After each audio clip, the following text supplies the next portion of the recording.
Bon mardi tout le monde, bienvenue dans Toute Liberté avec Joey Aubé. Bien sûr, comme à toutes les semaines désormais, on est de retour avec José qui, là, son son devrait être un petit peu mieux. On a commencé ça un petit peu rock'n'roll, on s'en excuse d'ailleurs, c'est ça, pour se rajouter un peu au niveau de José, mais là, je pense qu'on l'a, là. On n'arrête pas si pire. Fait qu'écoutez, cette semaine, José voulait absolument nous parler, en fait, de sa vision un peu de la rentrée parlementaire. Si on a le temps également aussi, il souhaitait donner quelques mots sur l'état de la course à la chefferie au Parti libéral du Québec. Disons que ça brasse pas mal, surtout dans les corridors, pas nécessairement sur l'arène, mais en tout cas, en politique, ça fait quasiment partie du jeu un peu. Ouais. Il y a la version officielle, puis il y a la version en dessous de la couverte, ou du moins dans les coulisses qui sont Officieuse. officieuses, absolument. Fait que, écoutez, on en parle là, ce matin en toute liberté.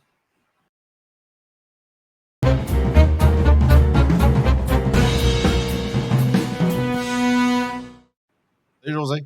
Salut, comment ça va? Hey, premièrement, je voudrais juste m'excuser à tes auditeurs parce que le problème de son venait directement de mon équipement qui était réellement pas ajusté. Je sais pas ce qui est arrivé.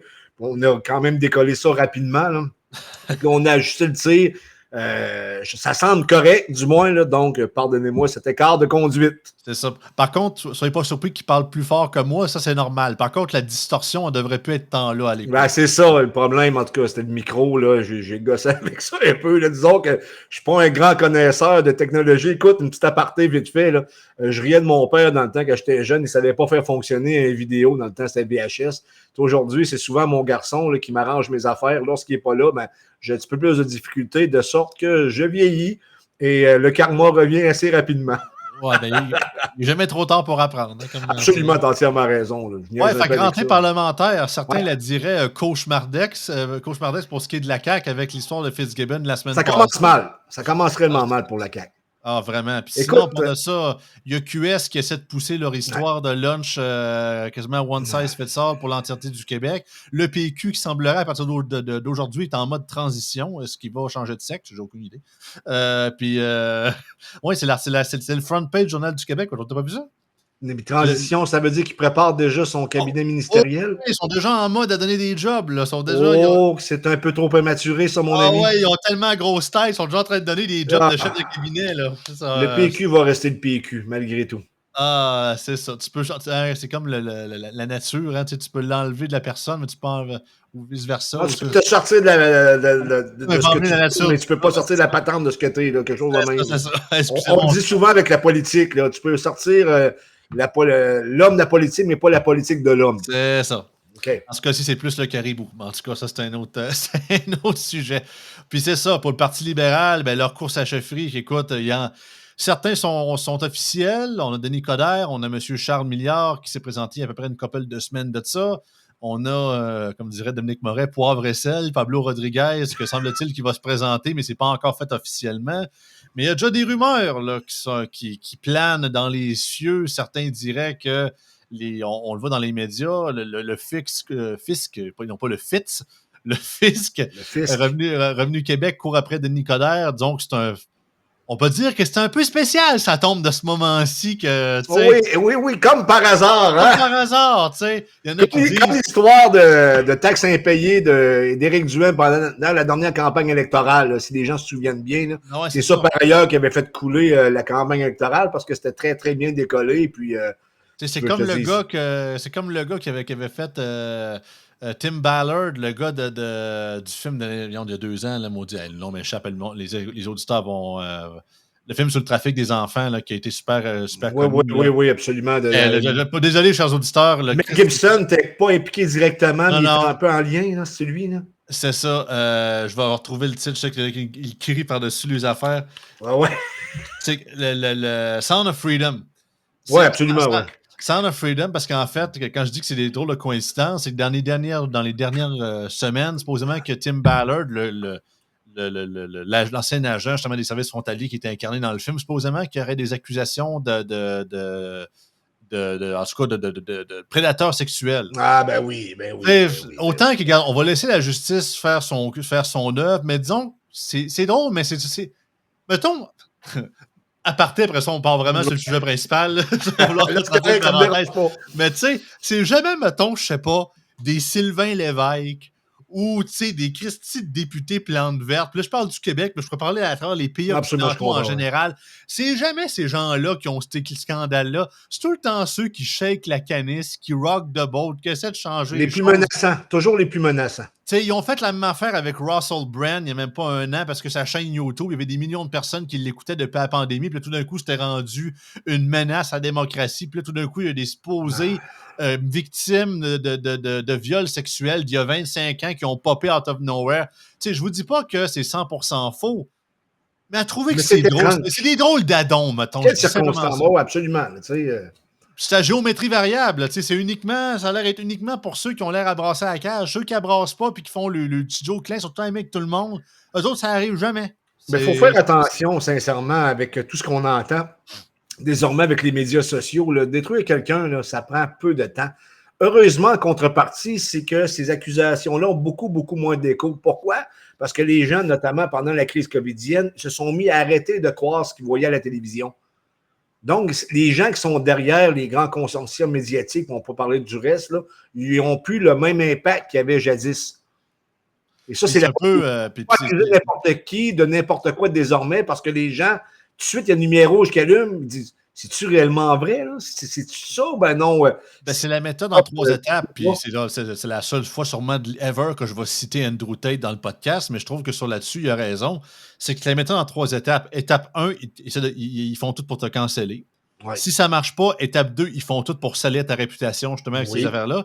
Et l'étape 3, ça, c'est dans l'extrême, si jamais ça marche pas, ben, ils te tuent. C'est l'assassinat politique et toute la patente réelle que là, c'est vrai que ça, on tire dessus, compagnie.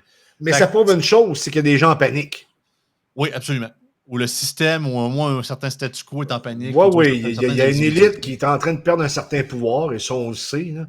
C'est de plus en plus difficile de contrôler l'information parce que maintenant, tu le vois d'ailleurs encore, l'aparté qui dure tout le temps, qui dure longtemps plutôt. Tu le regardes dans la campagne de Donald Trump. Je veux dire, sa campagne, il a fait beaucoup sur les médias alternatifs. Hein? Ouais, parce qu'en 2020, les médias alternatifs n'avaient pas la même force qu'en 2024. Et c'est appelé à grandir. Twitter n'était pas le bassin de liberté d'expression qu'il était aujourd'hui, disons. Là. Fait que oui, rentrée parlementaire. Oui, rentrée parlementaire. Écoute, on va commencer par la CAQ parce que c'est le parti au pouvoir. Oui. La CAQ, sincèrement, il y avait quand même eu une bonne été. On s'était rendu compte qu'à la fin de la dernière session, puis en allant vers l'été, il y avait une certaine accalmie du côté de la Coalition Avenir Québec, que l'impression que ça me donnait, moi du moins, c'est qu'il y avait comme connu un plancher et il est en train de retravailler pour repartir leur session. Et là, je parle exclusivement là, en logique politique. Là. Je ne veux pas rentrer dans les détails de la CAQ. C'est compliqué. S'ils veulent ça aille bien, il ne faut juste pas qu'ils se montrent la face. C'est un peu ça quand même. Puis l'été, on le sait, veut pas, on s'occupe moins de politique. La saison estivale est quand même relativement courte au Québec, de sorte que lorsqu'il fait beau, ben, tu préfères aller dehors qu'entendre parler de politique, malgré que ça vient quand même assez vite. Là. On est dedans. Mais pour faire du mal, je ne sais pas ce qui est arrivé. J'en ai parlé dans une de mes chroniques. J'ai fait sur le placoteux. Je l'ai également publié sur Facebook. Mais l'histoire de Pierre Fitzgibbon qui démissionne, qui se fait démissionner, là je ne suis pas dans le secret des dieux, mais ça n'envoie pas un bon message pour partir une session parlementaire. Ça avait bien été cet été, ça allait bien. Il aurait pu repartir avec des nouvelles façons de faire.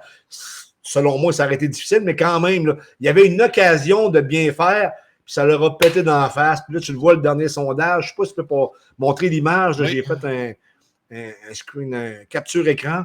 J'ai pris le graphique. OK, tu as pris l'officiel. Ouais, écoute, le PQ 31, la CAQ 23 mais ils sont en bas de 23, c'est à 22 quelques, si mon souvenir est bon. Parti libéral 17, la surprise, le Parti conservateur du Québec à 14 alors que Québec solidaire est à 13 C'est la première fois, en d'autres termes, que le Parti conservateur, le PCQ, passe Québec solidaire. Depuis l'élection 2022. Là. Exact. Québec solidaire, ça ne va pas très bien. Tu sais, je le dis souvent aux gens qui m'écoutent ou lorsque j'ai des conversations avec n'importe qui, là, la politique, c'est toujours une question de perception. Et lorsque tu as des chicanes à l'interne, ça ne donne pas une bonne image. Non, c'est ça, parce que là, il ne faut pas l'oublier, le coup d'État, si je peux dire, de GND a fonctionné, parce que, regarde, Émilie Lessard-Terrien est rendue chroniqueuse au Journal de Québec, Journal de Montréal, puis tout le reste du caucus l'appuie. Fait que ça a l'air d'être réussi. Reste savoir comment... En tout cas, ce qu'il propose, puis l'histoire de lunch pour les enfants... Zol Zanetti qui a proposé ça, je pense. Ben, c'est GND, j'en ai entendu parler, mais je sais que c'est ça. Le reste du caucus s'embarque dans le bandwagon, cette politique-là. Politique qui avait d'ailleurs, qui ont un peu copié au PQ, parce qu'on se rappelle, dans l'élection de 2018, Jean-François Lisée avait proposé une politique similaire. Mais ça n'avait pas été un succès, on s'en souvient. Non, même le monde avait vraiment vu pas. de ça. Là. C'était carrément le festival des sandwichs pour les enfants, tu sais. Puis c'est ça. Disons que c'est. Puis encore là, l'idée de GND, c'est de dire OK, je veux qu'on soit un parti de gouvernance, on veut vraiment prendre le pouvoir, donc il faut se recentrer. Est-ce qu'une politique, puis peu importe ce qu'on peut penser, tu sais, encore là, je vais le répéter, puis je sais que les auditeurs, ils savent pas mal, mais tu sais, c'est un débat en trois segments, puis ils essaient de tout mélanger ça ensemble. Personne n'est contre des enfants, que les enfants soient nourris le matin. C'est pas ça le point. Absolument. C'est vraiment une politique de mur à mur pour tout le monde et de ne pas penser que, hey, il y a des jeunes que les parents ont pas assez d'argent pour le faire des repas ou qui sont carrément irresponsables. Il faudrait que le gouvernement s'en occupe. Oui, mais commence par là à penser pourquoi les gens n'ont pas assez d'argent pour justement les nourrir s'ils n'en ont pas ou sont en tout cas. Justement, c'est à l'envers, mais justement, le parti qui se disait justement vouloir plus se recentrer pour être plus attrayant et prendre le pouvoir, à date, qui commence avec une politique comme ça, qui est encore très similaire à leur idéologie d'origine, si je puis dire. Ouais. À date, le recentrage, je ne le vois pas encore. Là. Ben non, mais écoute, un recentrage, quand tu es tellement à gauche puis tu te recentres un peu, tu demeures à gauche quand même. C'est ça aussi. C'est un recentrage populiste en réalité. Pas vraiment. Ils se rendent compte que pour se faire élire, il faut que ça fonctionne depuis longtemps quand même en politique, de même en Occident. Là. Je veux dire, si on faisait le tour des grands pays, on se rendrait compte que c'est toujours un peu la même chose. Un parti politique, ça veut être au pouvoir. Ça veut avoir le pouvoir. Et pour avoir le pouvoir, il faut que tu promettes certaines choses. Je me souviens, il y avait une conversation quand Brian Mulroney est décédé, il y avait Lucien Bouchard sur un plateau avec Jean Charest. Lucien Bouchard dit quelque chose que je me souviens quand même. Il dit tu t'érigeras jamais des statuts pour quelqu'un qui va balancer le budget. Là. Ouais.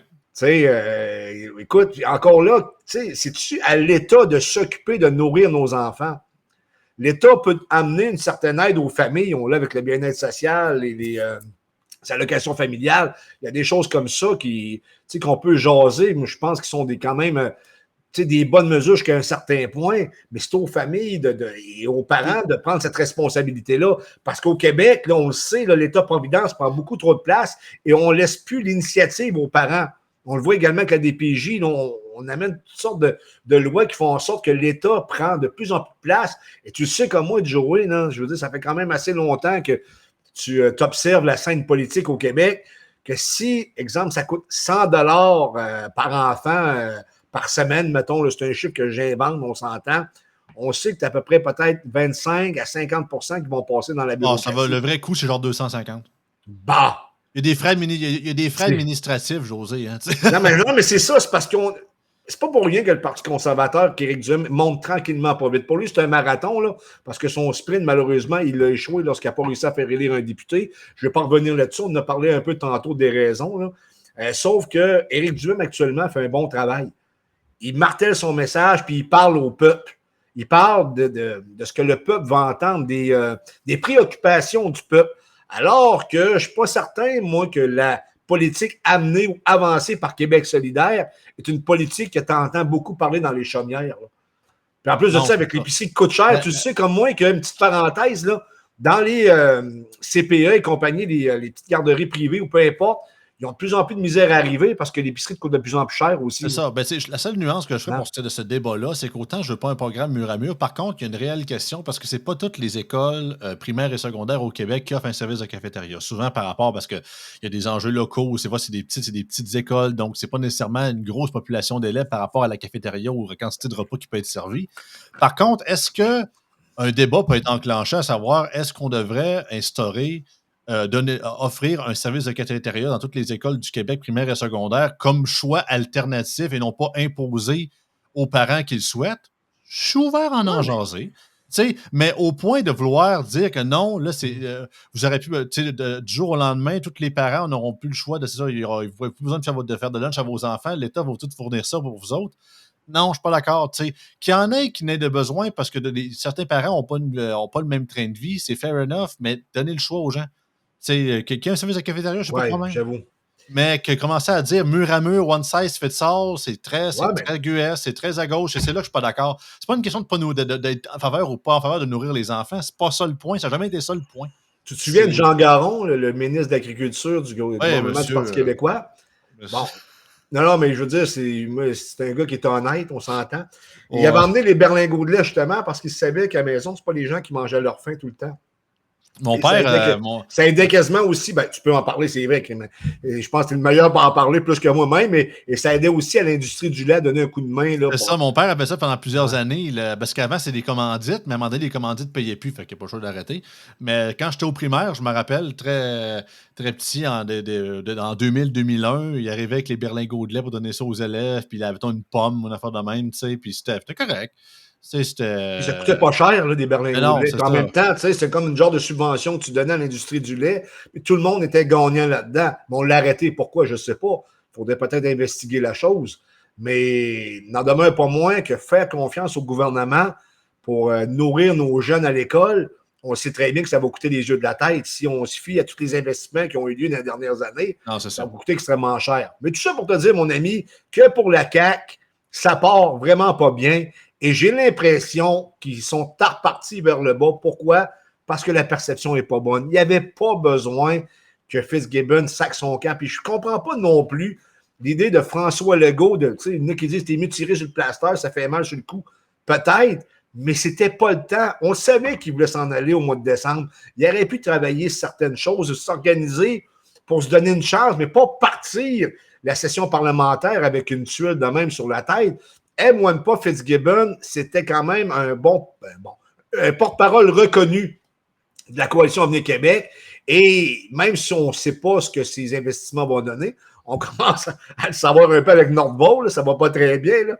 Mais on ne savait pas encore. Je pense qu'il aurait dû peut-être laisser le temps au temps et laisser un peu de temps à Fitzgibbon pour qu'il puisse partir d'une façon moins brusque. Qu'il puisse partir juste avant Noël, après que son projet de loi ait fini de faire les études puis d'être adopté. Là. Je ne suis pas d'accord, mais ça me laisse penser qu'il y avait possiblement d'autres choses qui expliquent la démission de Fitzgibbon. Tu sais, ça se peut qu'il était peut-être trop encombrant pour le gouvernement du Québec. Sa dernière sortie là, concernant les hausses de tarifs, ça se peut-tu qu'il nous ait dit une vérité qui est vraiment pas bonne pour se faire élire? C'est carrément ça, puis c'est pas la première fois. Le Fitzgibbon, c'était carrément un peu, il y avait un petit côté trumpien un peu en lui, c'était ça, c'est que Trump, une des raisons pourquoi l'establishment puis le deep state l'haïssent, c'est quand il était président, mettons, quand il a fait des attaques en Syrie, puis il dit, mettons, le PR officiel, c'est « We're here », nous sommes ici pour aider le peuple syrien contre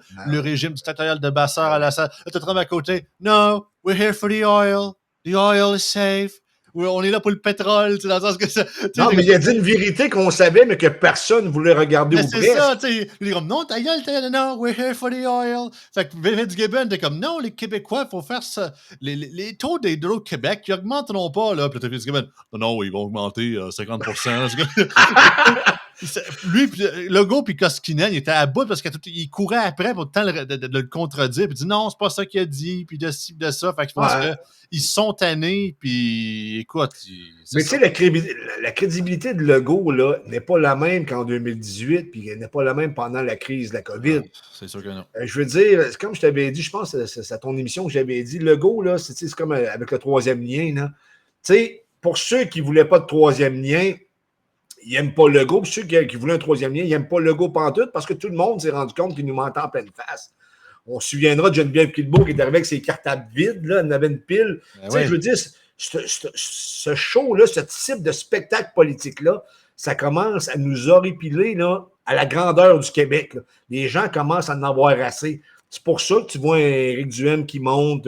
Le Parti québécois, là, c'est différent, là, mais c'est sûr qu'il va y avoir l'enjeu d'immigration. Je vais en parler tantôt. Mais n'en demeure pas moins que pour la Coalition Avenir Québec, ça part pas bien. Puis, écoute, je pense, moi, là, c'est un gars de Côte-du-Sud, on s'entend. Là, notre député, c'est Mathieu Rivet. Il a réussi un coup de maître en allant chercher 54,5 millions pour le projet de complexe culturel à Montmagny. Je veux dire, il a fait un travail remarquable. Là. Pour lui, ça lui a donné du gaz pour avancer. Mais en même temps, pendant qu'il travaille bien dans le comté, il se fait poivrer au national avec des décisions qui laisse à Connes. désirer. Hein? Pardon? Des décisions connes. Ben, j'irai pas jusque-là, mais ouais. En tout cas, je vais Ah, laisser les gens faire leur moi, je opinion. vais y aller. Fait que c'est Sinon, pour la CAQ. Écoute, pour le PQ, là, qui est premier dans les sondages, il était à 29%, le dernier sondage, je le mets à 30%. Donc, je veux dire, on est possiblement dans la marge d'erreur. C'est le gouvernement Nathan. Encore là, le PQ, là, s'ils commencent à préparer leur cabinet ministériel, je m'excuse, là, je ne sais pas qui les conseille, mais je pense qu'ils n'auraient pas dû agir de même. Remarque, ça, c'est mon opinion personnelle. Il n'en demeure pas moins que si le Parti québécois se ressemble, comme je le souhaite, parce que je suis un indépendantiste nationaliste, côté conservateur, bien entendu, il faut qu'il rassemble les gens parce qu'il va y avoir un rendez-vous de la dernière chance pour sauver littéralement la nation québécoise. Ça, c'est mon opinion, peut-être qui n'est pas partagée par nombreux de tes auditeurs, mais si tu regardes la tendance, le poids politique des francophones dans la Fédération canadienne, depuis 1840, ça ne fait que baisser. Et je pense que bientôt, on va être 17%, je ne me souviens pas en quelle année, mais incessamment.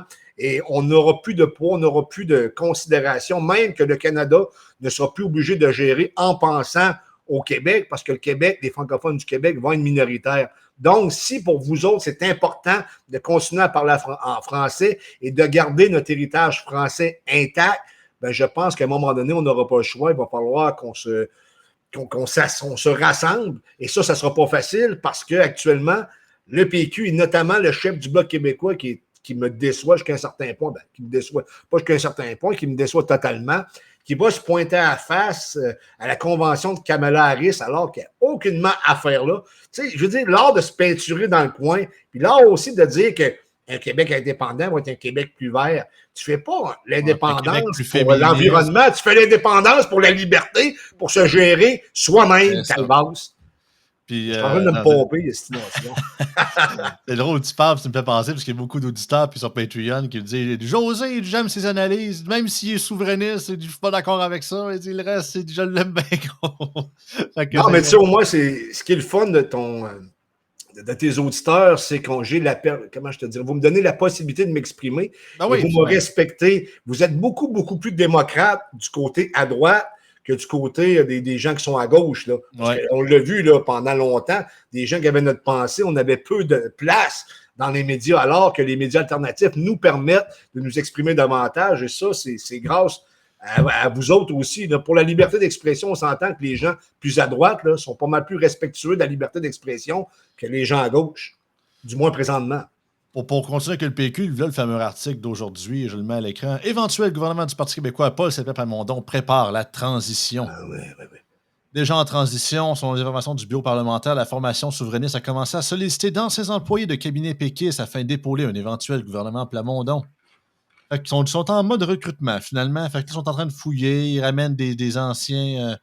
des anciens péquistes pour le retour de nos idoles. Puis, c'est pas fou à temps plein. C'est-à-dire qu'il faut que tu te prépares. Là, c'est parce que, comme je l'ai dit, il n'y a plus de relève en politique. Là. On s'entend. Là, je veux dire, des gars comme Joey Obey, là, il n'a pas sur tous les coins de rue. Là.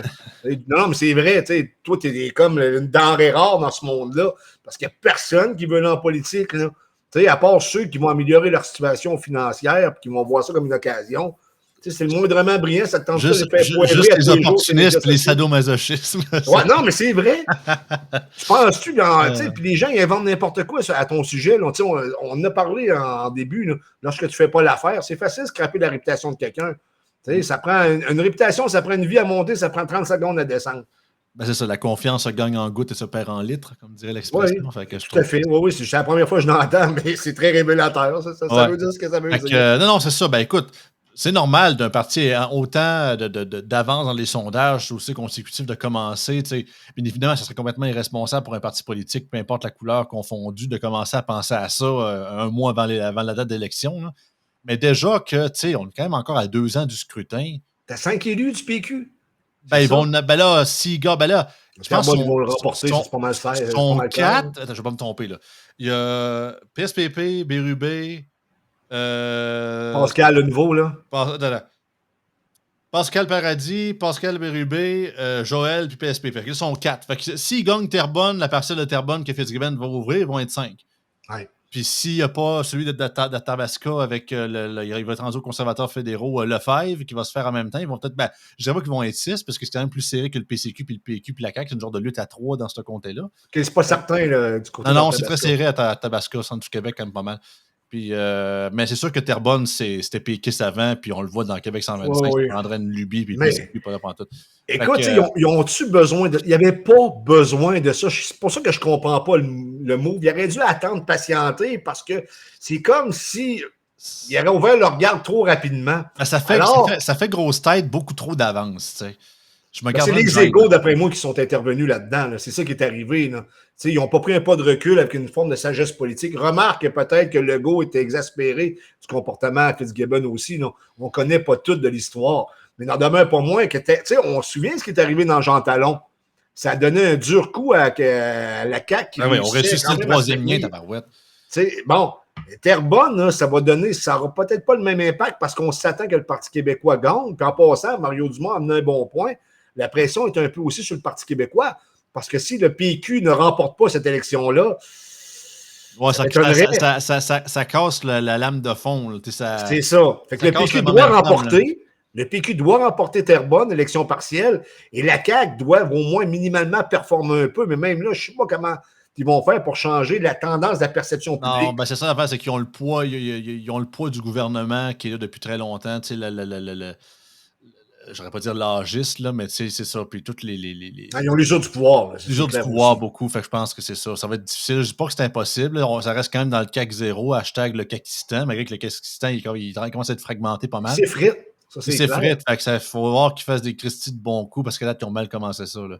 Pas finir avec le parti, c'est ça, Parti libéral, course à chefferie. Parler de Québec solidaire, vite fait, on a-tu parlé? Bon, on a parlé avec l'affaire des. Je vais t'en parler vite fait. Dans le fond, Québec solidaire, là, qui est rendu en bas du Parti conservateur, va falloir donner un bon coup de barre aussi. Je ne suis pas certain que la stratégie appliquée par JND, on va dire ça comme ça, c'est quand même lui un peu le maître d'œuvre, va être payante. Parce que les partisans de Québec solidaire, là, c'est comment je te dirais, ils ne sont pas tous faits pareils, hein, c'est surtout des idéalistes. Puis lorsque tu as un gars qui veut avoir le pouvoir, puis c'est un peu de la real politique, c'est-à-dire que pour procéder à des changements, il faut que tu prennes le pouvoir, là, ou sinon tu ne procéderas jamais au changement que tu veux faire. Alors, ça reste à suivre, mais JND, je persiste et je signe, ce gars-là ne passe pas dans les régions plus qu'il faut. C'est pas un gars que le Québécois moyen se reconnaît. On se reconnaît avec François Legault, moins aujourd'hui, mais François Legault, ça pourrait être ton troisième voisin. Puis, mais GND, lorsque tu le vois arriver, ça a l'air excuse-moi le terme, du prétentieux qu'il allait à l'école privée. Là.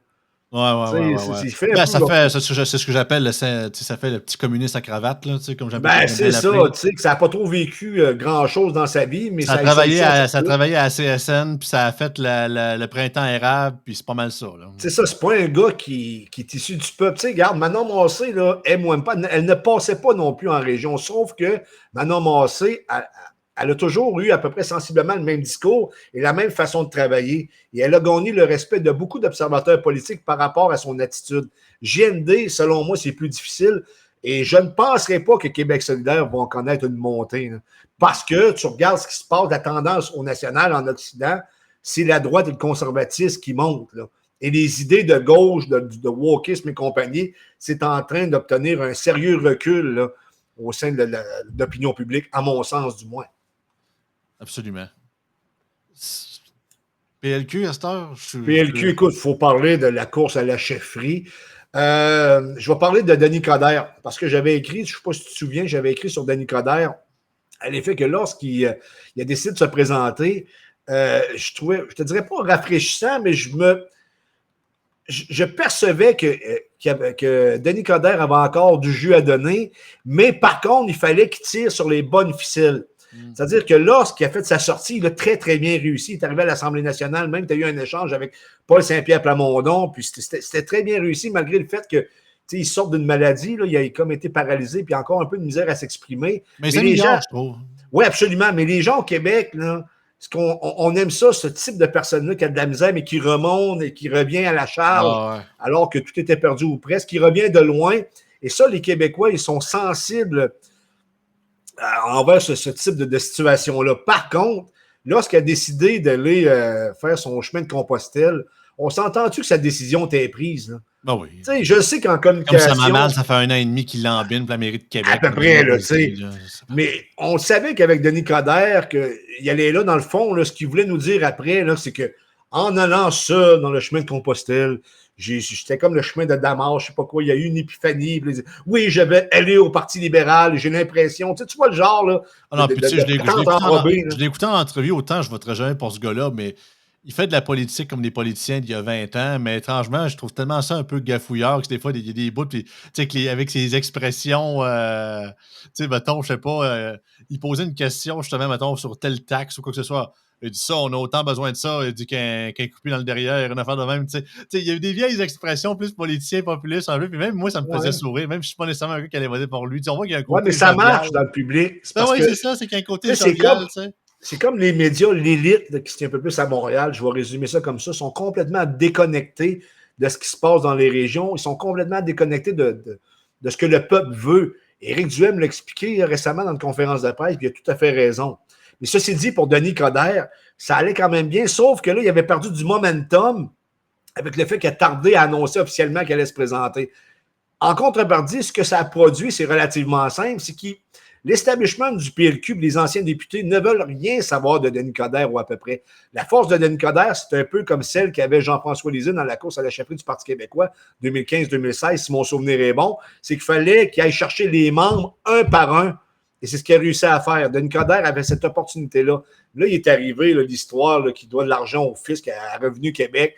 Et on s'entend-tu, comme on en a parlé, je pense, hors d'onde ou en onde, que tu sais, c'est pas mal fait de faire une jambette là, de la part de l'establishment du Parti. C'est ça, on voit clairement que l'establishment du parti veut rien savoir de ça. Absolument, ça je peux te le dire. Puis j'ai parlé à quelques anciens libéraux, là, dont un que je connais un peu plus, puis il a parlé de Nicodère en des termes peu élogieux. Là.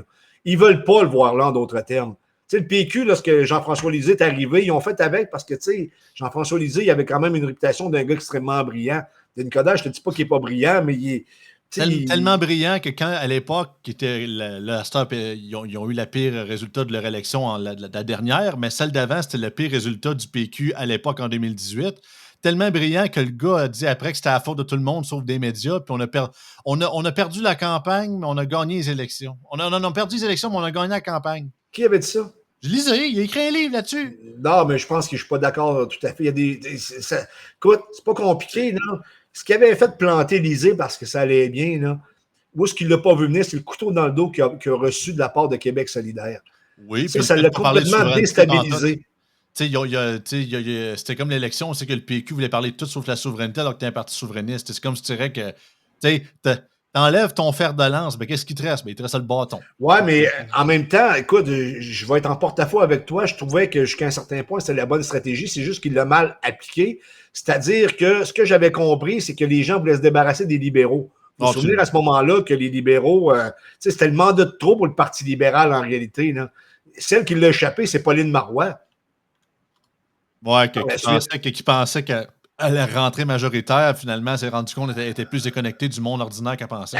Ben oui. En tout cas, peu importe. Mais là, je te parlais de ça. Le Parti libéral, je n'ai pas terminé. Ouais, Pablo Rodriguez, maintenant. Je m'excuse, là. Ça, c'est un gars qui ne connecte pas en région de Christie de Seconde. C'est un Montréalais. Il a l'air d'un gars de Montréalais. En plus, les politiques qui avancent, si c'est les mêmes politiques qu'il y a au Parti libéral du Canada, soit dit en passant, le pire gouvernement de l'histoire du Canada, là, Justin Trudeau et son gouvernement. Comment ce gars-là peut-il ramener des gens au bercail, au Parti libéral, alors qu'il ne propose pas ce que la population ou qui était jadis la marque de commerce du Parti libéral, c'est-à-dire une aile nationaliste forte à l'intérieur du Canada et parler d'économie? C'est ça la clé. L'autre, il arrive d'un parti de gauche qu'on n'a jamais vu. Et qui a l'héritage de ce parti-là stampé sur le front. Ben, exactement.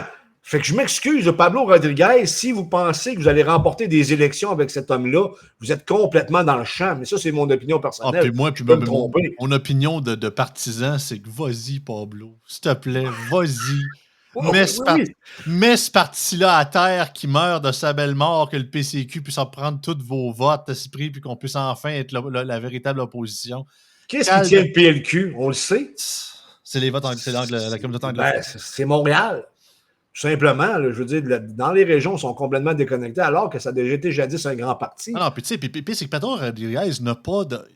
Il n'a pas de pensée, ce gars-là. C'est un automate qui répète les liners. Un politicien de carrière. Pierre Poilievre aussi, mais Pierre Poilievre, il a quand même, autant qu'il l'a été, mais depuis qu'il est devenu chef, il a quand même réussi à se renouveler. Oui, mais il y a de la substance dans ce qu'il dit. Aime ou aime Oui, pas, il parle au monde, puis il parle des choses que les gens veulent entendre. mais il s'ajuste, tandis que Pablo Rodriguez, ça a toujours été un Christy de perroquet.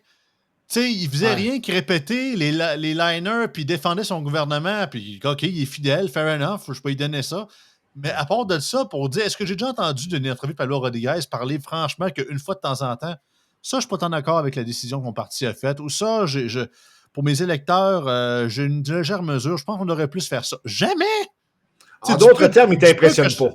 ah, pas en tout, puis du peu que je connais ce gars-là, je le connais pas personnellement, j'ai pas suivi sa carrière politique à côté. Tout ce que je sais, c'est que toutes les fois que le Parti libéral bâchait le Québec en général, puis qu'il vomissait sur le Québec, c'est souvent à travers lui qu'il le faisait, là, parce que c'était le lieutenant du Québec, des libéraux au Québec. Puis sinon, le gars en chambre, c'était qu'un répéteux de one-liner, puis de spineux de narratif, puis En c'est pour ça que je d'autres dis, termes, vas-y, Pablo, rends ça encore plus à gauche, le Parti libéral, que justement que le PCQ puisse se c'est la faire élire continuité sur de les Dominique devoirs. Anglade. Ah, pas encore pire. Anglade, je le trouve moins saucé que lui, imagine. Fait que, En elle est tout cas, tout ça proche, pour te là, dire mais. que si j'étais un libéral, ce que je ne suis pas, je ne voterai pas pour Pablo Rodriguez. Mm. En même temps, Denis Coderre, s'il passe, c'est qu'il ne sera pas capable de rassembler les gens. C'est Donc, ça. ça ne sera pas facile s'il devient le chef du Parti libéral. Maintenant, il y a l'autre nom qui était intéressant, c'est Charles Milliard. C'est Ouais. ça? Bon, Ah, j'ai vu, j'ai écouté l'entrevue que Moret a faite, puis j'ai vu un peu ce qui est. le profil, Ouais, ben, c'est ça le reportage qu'il avait fait sur lui un peu. Puis que à ça a date, l'air. il a pas présenté grand politique, c'est juste présenté lui-même. Puis on a, tu sais, c'est un peu les phrases vides, tu sais, il faut rassembler, de ci, de ça. Puis tu sais, le gars, c'est un ancien militant libéral de longue date, donc il fait partie de la famille libérale depuis un bon bout, sans Ouais. nécessairement avoir été élu comme député ou whatever. Puis là, il se présente. C'est bien correct. Tu sais, écoute, j'irai contre ce monsieur-là. Je ne le connais pas nécessairement. Le gars, je pense qu'il est pharmacien, je crois, de formation. Non, il a Euh, travaillé, je pense, dans l'industrie pharmaceutique pour Pharmaprix, je pense. peut-être, Mais je ne suis peut-être. pas sûr s'il était dans le monde des affaires. C'est le président ou directeur de la Chambre de Ouais, il a l'Association pas des de chambres de chambre de commerce. commerce. Là. Ouais, C'est ouais, ouais. ça. Écoute, ça pourrait être un profil intéressant. Je ne le connais pas assez. Il est relativement jeune. Je ne sais pas quel âge a-t-il. Peux-tu me chercher ça? Je pense qu'il doit être dans mes âges. Ouais, je peux fouiller, mais je sais qu'ils sont plus jeunes que Rodriguez puis Denis Coderre, c'est sûr. Là, dans la quarantaine, d'après moi. Mais sauf qu'il faut vraiment qu'il le fasse connaître davantage puis qu'il réussisse à bien le vendre. Là, ça va être une job de communication. Et je ne suis pas certain que le Parti libéral va réussir présentement. Parce que la seule force qu'attend le Parti libéral pour réussir une remontée, c'est simple, c'est qu'il y ait un référendum. D'ailleurs, c'est des termes de Norbert Morin, c'est des petites côtes du Sud là, qui pensent que s'il y a un 44 ans. référendum, bon, 44 ans, il est plus jeune que moi, il doit être né en 1980. OK? C'est ça. S'il y a un référendum, c'est peut-être l'occasion de relever le Parti libéral. Sinon, il va falloir qu'il soit très, très, très intelligent et audacieux, là, les gens qui sont autour de Charles Milliard. Si, bien entendu, je pense que c'est officiel qu'il y va, mais si les Ouais. gens votent pour lui, mais tu veux les sondages concernant les candidats à Ah, la chefferie du Parti libéral? Je veux dire, il n'y a pas rien. intéressé. La majorité des gens sont Non, indécis non, à date. Là. Puis, c'est ben, sérieux, ridicule. Charles Milliard, je donne la chance au coureur. Je ne veux pas je veux pas y tirer des flèches avant que c'est ça qu'il m'en lance aussi. Là. Mais ça reste que, tu sais, chambre de commerce, je ne veux pas être méchant, c'est un peu ce que j'asais avec Samia, Sam Rasmussen. Ça fait longtemps que les chambres de commerce ne font plus de commerce. Là. Je Ouais. vois, peut-être en région, c'est différent un peu, c'est moins pire, mais on le voit avec les chambres de commerce, surtout des grandes villes, des grandes agglomérations. Je te dirais que c'est beaucoup de signalement de vertu, beaucoup de ce que mon ami Sam appelle du circle jerking incestuel. C'est beaucoup, ben, regarde, le projet de tramway, la Chambre de commerce de Québec, qui est censé représenter les entrepreneurs, puis l'affaire de Cher Desjardins, pas tant de trucs, tout en arrière du projet, la population en veut pas. Je te dirais que c'est devenu pas mal plus un genre de nid de vipère de lobbyistes, déconnecter la population, quasiment comme le genre d'étage entre les politiciens puis les médias. Tu as comme l'étage lobbyiste un peu, puis je dis pas qu'il y a pas que c'est 100% du mauvais monde. Il doit y en avoir du bon au travers. Je laisse la chance aux coureurs. Mais disons que de plus en plus, les chambres de commerce, je ne veux pas être méchant, mais de ce que je vois dans les médias puis ce que je vois dans leurs interventions, un peu comme l'Union des municipalités à leur égard aussi, ça c'est un autre sujet, je les entends de moins en moins parler au nom des intérêts des gens, ou du moins de parler de ce qui intéresse vraiment des gens ou des enjeux qui lui tiennent vraiment à cœur. C'est Ils sont beaucoup des gros déconnectés de projets. C'est de plus en plus des discours à la Bruno Marchand, très environnementalistes, beaucoup dans la décroissance, alors que c'est des chambres de fucking commerce! Tu sais, puis tu te dis, pour ça que va laisser la chance au coureur, mais à date, change de commerce, à date, c'est ça. Je fronce les sourcils. C'est ça. Écoute, nous verrons en temps et lieu si M. Milliard est ce que tu représentes, est ce que tu décris. Mais Non, c'est ça. C'est clair qu'il ne fera pas, il ne fera pas partie des politiciens qui auront marqué l'histoire du Québec. Il va falloir que le Parti libéral soit davantage audacieux, qu'il se reconnecte par ailleurs avec ses racines. Je me répète, un aile nationaliste fort et parler d'économie et d'économie. Mais ça va être de plus en plus difficile. Parce qu'avec l'immigration massive qui rentre, le problème migratoire, là, ça va être l'enjeu des prochaines élections, là, des prochaines années. Et ça se passe partout en Occident. Tu vois ce qui se passe en Angleterre. Ça se passe en France également. Et cet enjeu-là va être ici aussi. Et si le Parti libéral ne se dote pas ou ne reconnecte pas avec son aile nationaliste, il ne scorera pas parce qu'il ne sera pas en diapason ou en harmonie avec la volonté de la majorité francophone d'origine canadienne-française. Ben, on peut finir sur une touche un peu plus historique parce que pour ceux qui ne le savent pas, le Salon Bleu est en rénovation pour la première fois depuis de nombreuses années à l'Assemblée nationale, parce que pour ceux qui n'ont pas encore été, il y a 2 salons. Il y a le Salon Bleu et le Salon Rouge. Le Salon Rouge qui était anciennement pour les sénateurs québécois, qui a été aboli des années 70, je pense. Enfin, comme ça. Je ne me souviens pas si c'est l'Union nationale ou le Parti libéral qui l'a aboli. Mais ça a été aboli dans ces années-là, si mon souvenir est. Et c'est ça, ça a toujours été, toute la fameuse, c'est là que l'Assemblée nationale, le Salon Bleu, c'est là que bien sûr que les députés siégeaient, les périodes de questions et tout ça. Qui était vert avant, en passant. Qui était vert avant, comme le modèle anglais, mais quand la télé est arrivée, donc ça faisait pas très beau, fait qu'ils l'ont mis en bleu par la suite. Mais c'est ça, en attendant, parce que supposément qu'ils vont vraiment le transformer un peu à la style à l'européenne, là, supposément qu'ils vont faire un genre d'hémicycle en demi-siècle, C'est pas sérieux, ils changent la. Ils changent la configuration des. Pour tout be fair, j'étais quand même assez d'accord parce qu'ayant siégé moi-même pour les c'est vrai, toute l'expérience. J'ai pu le faire sans être nécessairement élu. Puis tu sais, des fois, les genres de pupitres dans le fin fond, dans les genres d'alcôves en dessous aussi que les journalistes sont au 2e étage. Tu étais carrément dans un coin, puis il y a des bouts carrément que tu étais dans un angle mort, qu'une partie des tweets ne te voyait même pas. Tandis que là, avec l'hémicycle, vraiment un genre de demi-cercle, au moins tout le monde va se voir. Puis ça fait la française un peu, hein? Ça fait la française pas mal, mais regarde, ça fait le caribou, mais qu'est-ce que tu veux? C'est ça tel que tel. Mais ça m'arrive à mon point, c'est que là, en attendant, il faut que l'Assemblée, qu'elle siège, ils vont siéger au Salon Rouge. Pour la première fois depuis 1886, les députés vont siéger au Salon Rouge, qui est quand même similaire. Ils vont transférer les bureaux de place, parce que d'habitude, c'est vite. D'habitude, il reste le siège puis un petit bureau, mais d'habitude, c'est pas là, ça. Fait qu'ils ont transféré caméra, ils ont transféré les pupitres, les bureaux, puis tout le kit. Fait que ça va. Mais, pour la rentrée. Sincèrement, le Parlement québécois, l'Assemblée nationale, le Parlement là, situé à Québec, c'est de toute beauté. Moi, j'adore ça, aller là, visiter. C'est réellement historique, je veux dire. C'est notre Parlement, nous autres. Et qui a été bâti par un gars de notre coin, José. C'est vrai? Ah, j'ignorais, c'est qui? C'est Étienne Pascal Taché. Ah oui, un des pères de la Confédération.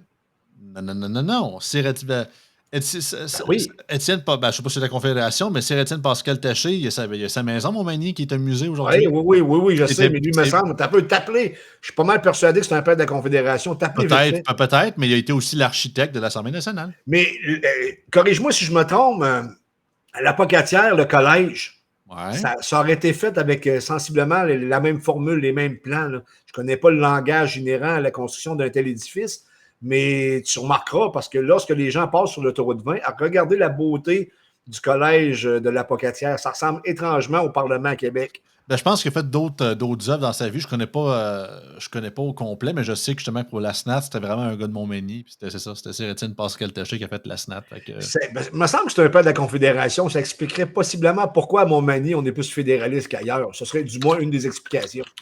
Si je google rapidement. Tu vas le trouver rapidement, ça c'est clair. Ouais, c'est ça. Encyclopédie, décès de 1865. Fait qu'il était là à l'époque que ça a été fait. C'est ça, 2 ans, à cause de la mort, 2 ans avant la Confédération. Médecin, politicien, c'est ça, Saint-Thomas de Montmagny, mais évidemment, à l'époque, il y avait 2 municipalités. C'est Saint-Thomas. Il fait partie de chaque gouvernement de la province du Canada entre 1848 et 1857, dont 2 coalitions avec John A. Macdonald. Il préside la Conférence de Québec et il défend les 72 résolutions qui serviront de base à la Confédération. C'est ça.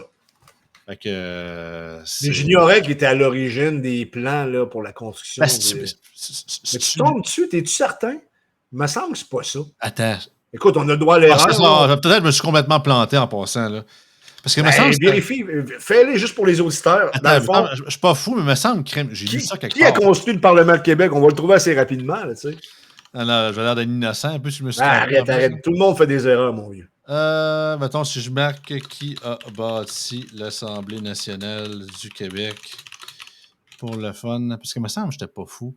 Asnat, mettons, si je vais au wiki, là, je suis pas sur Google, ça va pas bien, là. On fait ça live, c'est rare qu'on fait ça, mais on va pas enregistrer en plus. On va en avoir le cœur net, mon ouais, c'est ça. Wiki, OK, Assemblée nationale du Québec, mon quarantaine, Chambre représentante, utilisation de pouvoir. Ah, j'aurais peut-être marqué hôtel du Parlement, parce que là, c'est plus la fonction de l'Assemblée, puis moi, nécessairement. Écoute, tu peux le trouver rapidement, là. Je pense pas que les gens veulent qu'on y aille 10 ans là-dessus. Non, c'est ça, on va essayer de faire ça vite, là. On le dira à la prochaine émission, tout simplement. Hôtel du Parlement de Québec. Construction, on va le trouver. Assemblée Cécile néo-léondaise. Architecte. Eugène-Étienne Taché. C'est ça. C'est pas okay. ça. C'est pas le. Ça se trouve, c'est peut-être dans la même famille, ça se trouve. Mais... Erreur, là. C'était le même nom de famille. C'est ça. C'est le fils de Pascal. Ah bah, ben t'es pas loin, c'est pas si mal que ça. Eugène-Étienne Taché, né le 25 octobre 1736 à Saint-Thomas-de-Montmagny et mort le 13 mars 1912 à Québec, est un arpenteur, géomètre, fonctionnaire et architecte québécois. Il est le fils d'Étienne Pascal Taché, premier ministre du Canada uni et père de la Confédération. On avait tous les deux raison, il fallait juste se parler. Je savais que c'était un Taché, puis je savais que c'était un gars de notre coin, fait que regarde, j'étais à moitié dans le tort, mais gars, j'étais quand même relativement proche. Regarde, on termine ça là-dessus, chers auditeurs. Vous avez une petite leçon d'histoire à nos dépens. Ça fait que, si ça vous intéresse d'en fouiller plus, vous pouvez toujours trouver le wiki là-dedans. Fait que merci José, comme d'habitude. Fait que c'est vraiment le fun. On se revoit la semaine prochaine, tout le monde. Bye bye.